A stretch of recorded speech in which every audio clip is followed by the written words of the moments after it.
Штолінскі пенсіянер Мікалай Яхнавец наведвае цешчын дом у Белавушчы штодня. У бок агарода, дзе насамруч садзіў агародніну і разбіваў парнік, нават і не глядзіць. Ратаваць тут ужо няма чаго. Кажа, памідоры перасаджваў тройчы, ды такая руплівасць усё роўна мела марны лёс. Вода стала когда прибывать? Неделю назад. Угу. Постепенно или как-то сразу хлынула? Быстро пошла. Быстро. Угу. Я думал сначала парничок этот.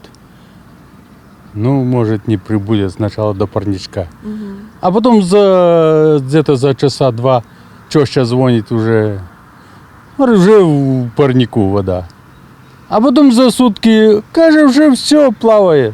Гэты дом на Белавушскай вуліцы Леніна першы прыняў вялікую ваду. За раптоўнай паводкі састарэлую гаспадыню прыйшлося эвакуіраваць сваякам у горад. А вось шматдзетная сям'я Свірыдэнка, што жыве крыху далей, разліву гарыні не баіцца і ўвогуле мае аптымістычны настрой. Я не думаю, что это так категорически страшно.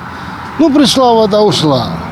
Знаете, беда, если у кого-то, не дай бог, заболеет кто-то. Вот это беда, и молодые люди умирают. Вот это беда, это что?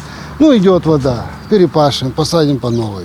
Што такое паводка, мясцовыя жыхары ведаюць не па чутках, але тое, што вада прыйдзе напрыканцы мая, для ўсіх стала нечаканасцю. Па даных МНС, віной таму моцныя ліўні, якія накрылі тэрыторыю Беларусі і Украіны. Рубелі адвержачы абаранілі дамбы, а вось у Манькавічах і Белавушчы іх няма. Толькі ў адной Белавушчы ад разліву гарыні пацярпела 77 падворкаў. Амаль у 25 выпадках вада падступіла пад самыя хаты. Усе дамы знаходзяцца на адным боку на беразе ракі. Адпаведным чынам склалася ситуация и у суседних Манькавічах.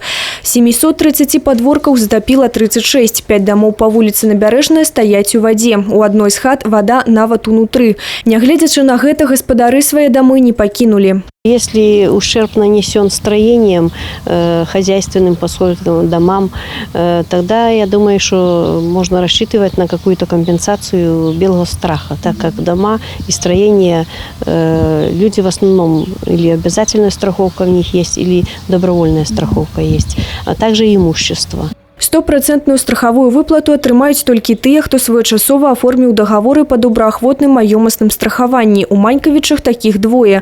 Яшчэ трое могуць разлічваць на 55% кампенсацыі. Усім астатнім пацярпелым ад наступстваў стыхіі сёння прапануюць звярнуцца за матэрыяльнай дапамогай па месцы працы альбо напісаць заяву на адрасную сацыяльную дапамогу. Што да вялікай вады, то яна паступова саступае. За апошнія суткі вада ў гарыні ўпала на 4 сантыметры, але ўсё яшчэ складае 534 сантиметры при выходе на пойму 450. Татьяна Будгусаим, Анастасия Кудиш, Александр Дьяченко, Александр Никифоренко, телерадиокомпания «Брест».